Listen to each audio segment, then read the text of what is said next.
I was wondering if I could borrow your device or something, plug my phone in. I've been looking for an outlet everywhere, but I just can't seem to find one. And I've been trying to order an Uber, but my phone is on like 1%. Would you mind if I plug my cable into your computer just so that I can charge it enough so that I can order that Uber? Do you mind? Of course, of course. Is it only like for a couple minutes you said? Yeah, don't even worry about it. Here you go. What's this little orange thing? It's kind of cute. Look at this. Oh. And you said you just needed to plug in your phone? Alright, here you go. Okay, and now I just have to order this Uber. Okay. And that looks like it's it.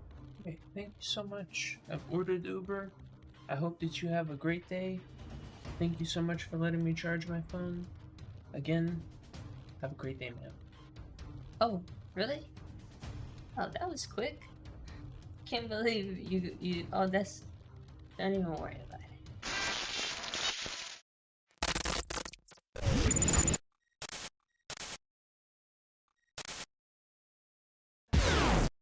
Welcome to another episode of Scambait Sniper. In this one, I would like to show you what I brought back from Defcon.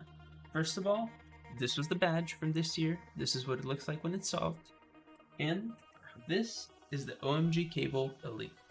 Now, this cable is much talked about. You might have seen the article in the Verge, the 9to5 Mac, Apple Insider, or any of the other countless outlets. But one thing that they did not show you was a demo of what this cable can do.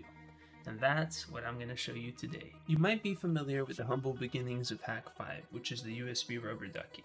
This is a simple computer that is stored in this plastic case, and sometimes when people are doing pen tests, what they do is they buy a bunch of these, and then they might print a logo of the company that they're trying to pen test, and this is all you do.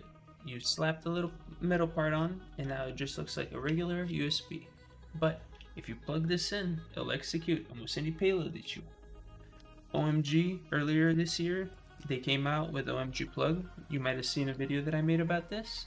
This is a very elegant little USB, but it functions much like this cable, and all you have to do is plug it in. It generates a remote Wi-Fi that you connect to, and then you begin executing your payloads. Now, if you want to do something more advanced, because this doesn't have storage, you'll get something like the bash button.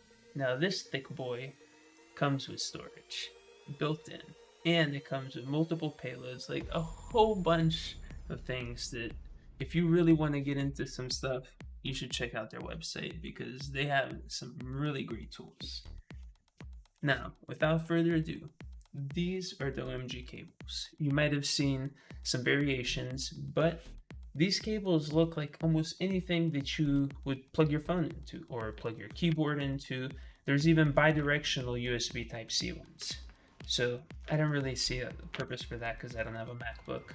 But if you see a purpose for that, you can go ahead and purchase it. This year actually, MG, he was including these little indicators that are going to show you, hey, this is a malicious cable.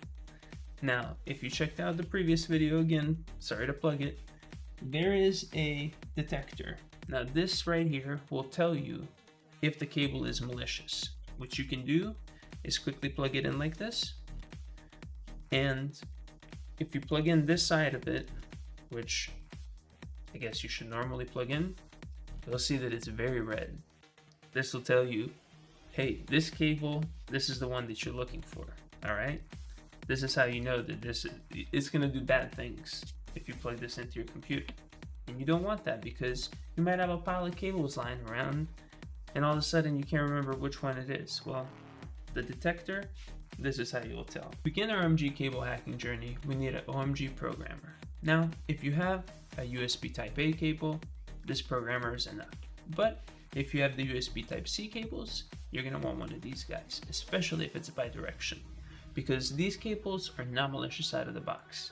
You have to make them malicious. You're gonna want to take the programmer, you're going to take your malicious cable, you're gonna want to plug them in, and then you want to use a computer. So, in this case, we have this machine right here. I'm gonna take this and I'll plug it in. So the way that this flashing works is that you're going to go to URL. There's an online version of the flasher. It's o/mg.github.io/webflasher. It'll pop up this interface right here. We're going to press continue. We're going to press connect. It's going to pop up a little thing. It's going to say that it wants to use the COM3 port. Alright, let's do that. And now we can select the firmware. We have the 1.5, 2, 2.6, and the 2.5. I wouldn't suggest going with the 2.6 now because there's some bugs that I've found. It has to do probably with some browsers. Just go with 2.5 to be safe. Because I've tested this and I know that it works. So all we have to do now is wait for this little thing to load. It has finished. It's telling us that we can access this from the SSID OMG and with the password 12345678. Now for the fun part. We got our OMG elite cable, we got the victim machine, we're going to connect them. That's going to spawn that Wi-Fi. We're going to connect to that with our attacker machine, computer, laptop, phone. We get on the dashboard 192.168.4.1, get our payload loaded, then we press run. I want you to keep your eyes on this area right here because that's where the processes are going to spawn. Now, we're running the payload right here. It's executing. This window right here, I don't know how long it takes, like maybe 5-10 seconds. This is when you would distract the person. For instance, you could spill something, you could get a buddy to make a scene, or anything like that, but keep your eyes right here. You see the PowerShell processes that respond? Now, already. There we go. See? Sending stage. Okay, we got that connection. Yo! Alright. So now, if you can look right here. No, right there. Yeah. Interpreter. We're gonna say get system. Alright. Oh man, I'm so excited. We got the system via technique 1. Oh man. Alright, so I want to show you something. Screen share right now. Whoop. Too excited. Screen share. And we're looking at our computer right here. This is this computer. We hacked it. I can minimize this, and that's the session. If we want to see like what's happening right here, I can go and I can move this computer. For instance, if I wanted to show this as well.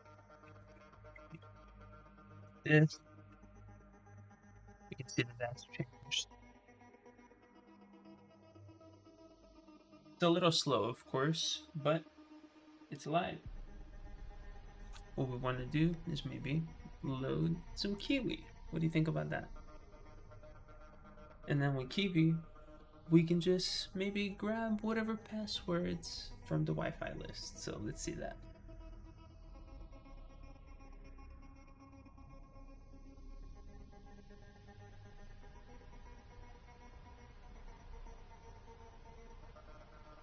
What do you guys think? Are we gonna get anything cool returned? Well, let's see. Because I have a feeling that we might. Would you look at that? So now I showed you that we could get the Wi-Fi passwords very easily. So what else can we do? Well, we can turn on the microphone, we can turn on the webcam, we can even turn on the keystroke recorder. Say that you have access to the victim locally because they plug this in. Now you'll know any Wi-Fi password in their surroundings or even their home that they've connected to. But say you want to go one step further. You want persistence. So let's just background this session and quickly use the exploit. And then we're going to set reverse TCP. Oh, it's already done.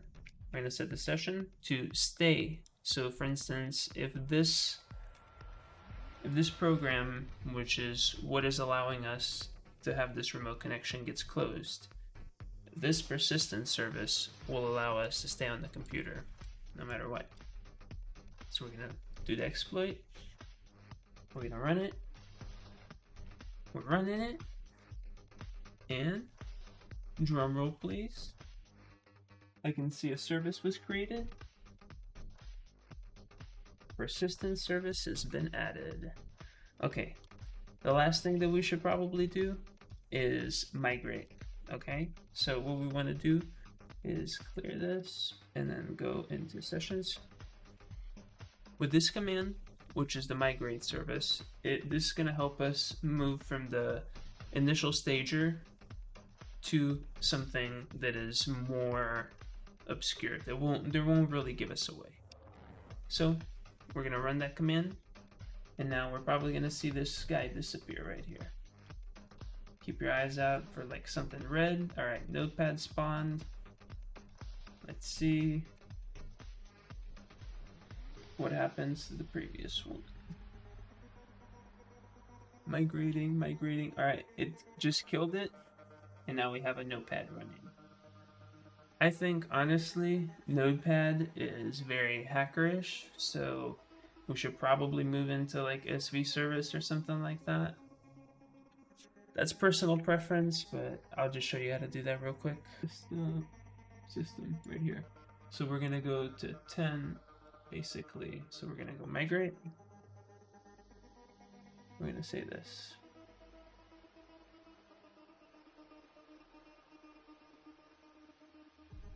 Get UID. It says system. Sweet. I want to demo to you what we just did. Persistence means that even if this computer is restarted, we will still have access to it. How's that possible? Well, because this is malware, and sometimes malware is pretty good at what it does, and in our case, it's going to do its job. Okay, so after we restarted our computer, the session died, but as soon as we started running the multi-handler again, it connected. And then we have access to the computer once again. So I showed you how to migrate the process, I showed you how to gain persistence, how to spy on the victim's screen, I showed you even how to dump the passwords. Now, if we don't have this wonderful elite cable plugged in, what if we wanted to log some keystrokes? Well, there's some modules for that in Interpreter, don't worry. So we're just gonna go over here and pretend that we're typing in a browser, and I'm logging in right now. And this is my... You're gonna see what I just typed, okay?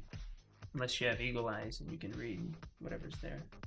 But if you couldn't, let's see what our keylogger has captured. Right here, it tells us that it stored the data that we need in this file, and then clear this, and then press cat and paste it. Logging in, this is my secret password. Just like that, we logged some keys on the victim's machine. I hope you're able to see how plugging in a benign cable like this into one of your devices could result in something very bad. Because not only are they going to gain persistence, migrate processes, dump your Wi-Fi passwords, they'll have access to your screen, to your keyboard, to your camera, and to your life. But let's not end on such a sad note. I think that one of the most positive things we can do when we have access to victim system is show them some good content. And here's some coming right up, courtesy of Metasploit Frameworks.